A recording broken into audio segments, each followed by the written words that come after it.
খুব অল্প কথায় রেগে যাওয়া কিছু মেয়েকে একটু কাছ থেকে দেখলে বুঝতে পারবেন এই মেয়েগুলোর চোখে অদ্ভুত একটা মায়া থাকে।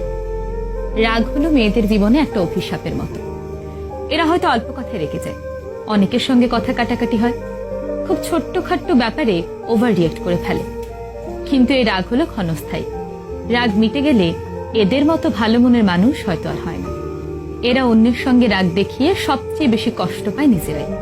এরা যেমন খুব অল্প সময় রেগে যায়, তেমনি খুব কম সময়ে মানুষকে আপন করে নিতে পারে। এরা নিজের সর্বোচ্চটা দিয়ে অন্যকে ভালো রাখার চেষ্টা করে। কিন্তু সমস্যা কি জানেন, আমরা ওদের বুঝি না। আমরা ওদের বাহ্যিক রাগটাকেই দেখি, কিন্তু ওদের ভেতরে লুকিয়ে থাকা সুন্দর মনটাকে খুঁজে বের করার চেষ্টা করি না। আমরা বাইরে থেকে ওদের রাগ দেখি, কিন্তু রাগের পেছনের সে কারণটা খুঁজি না। হ্যাঁ, ওরা একটু বদমেজাজি, কিন্তু খুব শান্ত হয়ে যদি ওদের লক্ষ্য করেন তাহলে বুঝবেন ওদের মনটা অনেকটা ফাঁকা মাঠের মতো, যেখানে অনেকেই এসে স্বস্তির নিঃশ্বাস ফেলতে পারে। ওরা খুব চাপা স্বভাবের হয় জানেন তো।